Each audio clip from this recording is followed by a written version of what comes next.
Hello stenographers, welcome to speedy shorthand. Shorthand में speed boost करने और आपके डाउट्स के सॉल्यूशन के लिए इस चैनल को अभी सब्सक्राइब करें और अपने स्टेनो फ्रेंड्स के साथ भी शेयर करें। आपको डिक्टेशन देने जा रहा हूं sir Kailash Chandra volume 1 exercise 12 at the speed of 80 words पर minute. The dictation will be start in 5 seconds.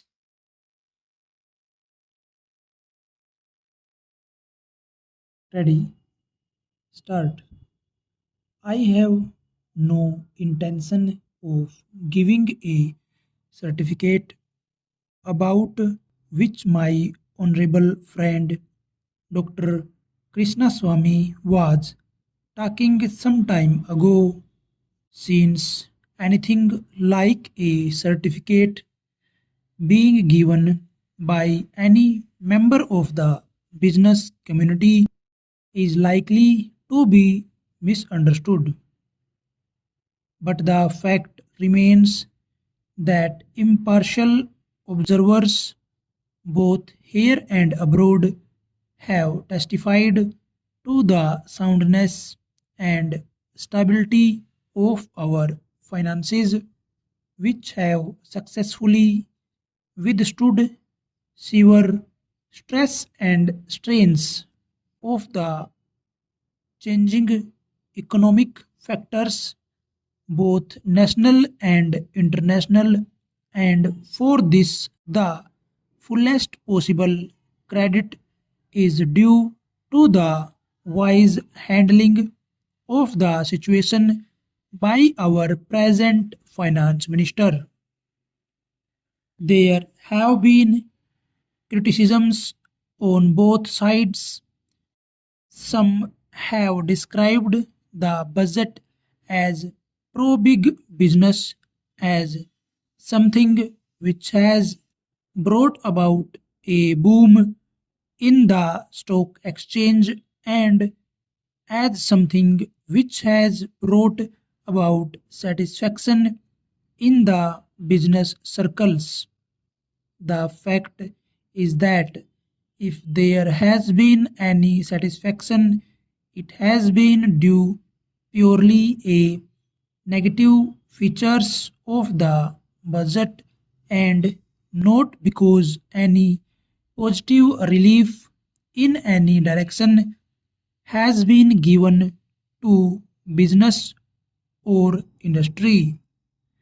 It is true that there were certain features in the minds of the business community that, in view of the expanding and growing needs of the center, the finance minister might resort to certain further additional taxation, and since those fears were not realized, there has been some slight recovery in certain stock exchanges, but that does not in the least mean that whatever relief and legitimate relief was due to the business and industrial community has received any adequate response from the finance minister. We have got to face the fact that we are at present engaged in the process of development. People who talk about UK and USA conveniently forget that these are the most highly industrialized countries in the world, and our taxation system, so long as we are engaged in expanding and building our economy, must be adjusted and linked with the requirements of the expanding economy, and should not be compared with the high taxation levels that may be prevalent in UK and USA. Friends have talked about unemployment, but whether the raising of the direct taxation levels will in any way mitigate unemployment is a question that should be considered. If the finance minister gives substantial relief in direct taxation, I think that might lead to an acceleration in the pace of development. So, it has to be considered whether it is relief in taxation which will lead to a reduction of unemployment or whether it is raising of taxation to the utmost levels which will dry up the resources and channels of capital formation and thereby not only retard all further development but might also throw the functioning of present industries out of gear. So, my submission is that when the Taxation Inquiry Committee has been appointed, it is only logical to expect that no substantial changes in the taxation structure will be made until the findings of that expert committee are known, until we know the incidence of taxation in the various sectors of our economy.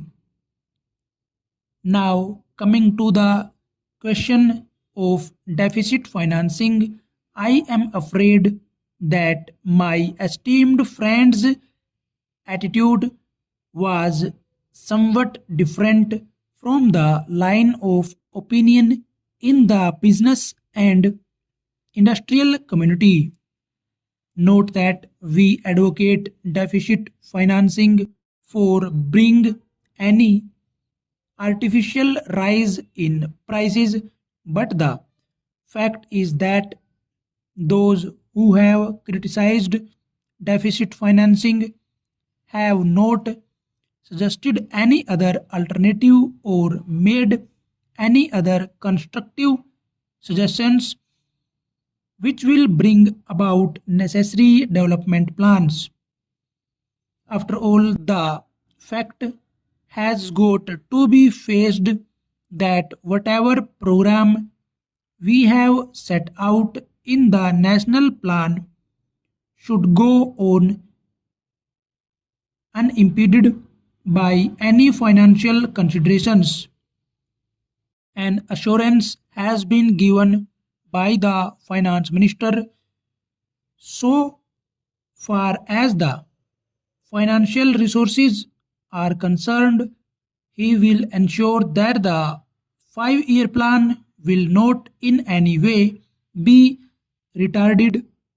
In this connection, I can only say that deficit financing is one thing so far as the revenue budget is concerned.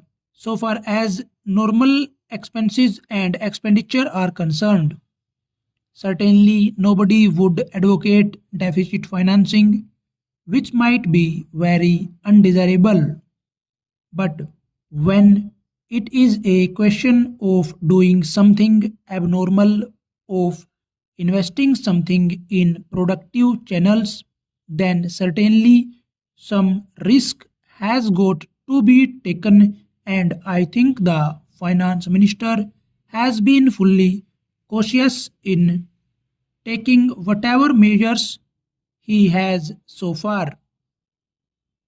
We know the measures that the government took for contracting money supply about the end of 1950 and certain other measures adopted which brought about a slump. Also, from time to time, the finance minister did not hesitate to mop up the surplus, which, as the records would show, has been about rupees 300 crores during the past 4 or 5 years. Full stop.